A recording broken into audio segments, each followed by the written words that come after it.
ಭಯದ ವಾತಾವರಣ ಆಗಿಬಿಟ್ಟಿದೆ ಅಂತ. ಯಾವ ಊರಲ್ಲೂ ಇಂಥ ಘಟನೆಗಳಾಗಿಲ್ಲ. ಆದರೂ ಹಳ್ಳಿಯಲ್ಲಿ ಬಂದು ಹಳ್ಳಿ ನುಗ್ಗಿ ಹೊಡಿತಾರೆ ರೌಡಿಗಳು ಬಂದು ಅಂದರೆ ಬದುಕೋದು ಹೇಗೆ? ಆದ್ರಿಂದ ದಯಮಾಡಿ 1 ಕೋಟಿ ರೂಪಾಯಿ ಪರಿಹಾರವನ್ನು ಸತ್ತವರಿಗೆ ಕೊಡಬೇಕು ಸಂಸ್ಥೆಗೆ, ಮತ್ತು ಆ ಗಾಯಾಳುಗಳಿಗೆ 50 ಲಕ್ಷ ಕೊಡಬೇಕು. ಜೊತೆಗೆ ಅವನ ಆಸ್ತಿ ಇದೆಯಲ್ಲ, ಯಾರು ಕಮಲಾಕರ್ ಭಟ್ಟ ಇದ್ದಾನಲ್ಲ, ಅವನ ಆಸ್ತಿ ಮುಟ್ಗೋಲ್ ಹಾಕಿ ಅವನಿಂದಲೂ ಕೂಡ ಪರಿಹಾರ ಕೊಡುವಂತ ವ್ಯವಸ್ಥೆ ಆಗ್ಬೇಕು. ಅವನಿಗೂ ಬುದ್ಧಿ ಬರಬೇಕು. ಅವ ಒಂದು ಕುಟುಂಬ ಹಾಳು ಮಾಡಿ ಅವಳನ್ನ ಇಟ್ಕೊಂಡು ಇಲ್ಲಿ ದೇಶವಾಟಿಗೆ ದಂಧೆ ಮಾಡ್ತಾನೆ ಅಂದ್ರೆ ಶಿವಮೊಗ್ಗದಲ್ಲಿ ಅವ್ನು ಏನ್ ಮಾಡ್ತಾನೆ ಅದು ತನಿಖೆ ಆಗ್ಬೇಕು. ಯಾಕಂದ್ರೆ ಅವನು ಇತ್ತೀಚಿನ ದಿನಗಳಲ್ಲಿ ಹಿಂದೆ ಒಂದು 4-5 ವರ್ಷ ಹಿಂದೆ ಸೋಯಿನ್ ಕಪ್ತಾನು ಅವನು ಎಲೆ ಮಾರ್ಕೊಂಡು ಮಂಡಕ್ಕಿ ಮಾರ್ಕೊಂಡು ಜೀವನ ಮಾಡ್ತಾ ಇದ್ದಾನು. ಅವ್ನು ಹೆಂಗ್ ಜ್ಯೋತಿಷಿ ಅಂತ ದೇವರಿಗೆ ಗೊತ್ತಿಲ್ಲ, ಆಯ್ತಾ. ಇವತ್ತು ಅಂತ ಮನುಷ್ಯ ಜ್ಯೋತಿಷಿ ಅಂತೇಳಿ ಜನರಿಗೆ ಮಳು ಮಾಡಿ ಜನರ ದುಡ್ಡಲ್ಲೇ ಜನರು ಕೊಲ್ಲಂತ ವ್ಯವಸ್ಥೆಗೆ ಹೋಗ್ತಾನೆ ಅಂದ್ರೆ ರೌಡಿಗಳನ್ನ ಇಟ್ಕೊಂಡು ಇಲ್ಲಿವರೆಗೆ ಬಂತು. ಆದ್ರಿಂದ ಪೊಲೀಸರಿಗೆ ಹೇಳ್ಬೇಕು, ನೀವು ಇಲ್ಲೇನಾಗಿದೆ, ಒಂದು ಸ್ಟೇಷನ್ ಅಲ್ಲಿ ನಮ್ಗೆ ಯಾರ್ದು ಭಯ ಇಲ್ಲ.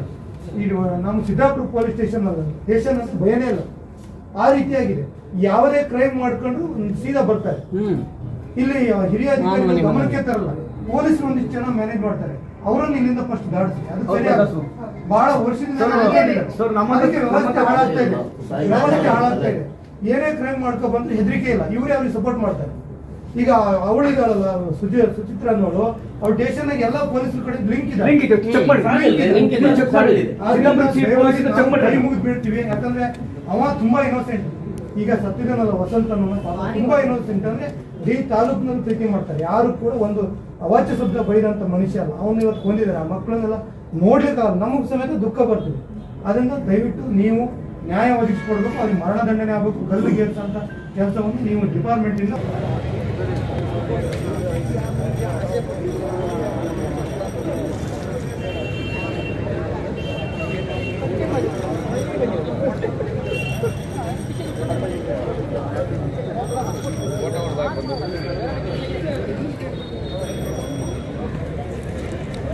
ಕ್ಲಿಯರ್ ಆಗಿ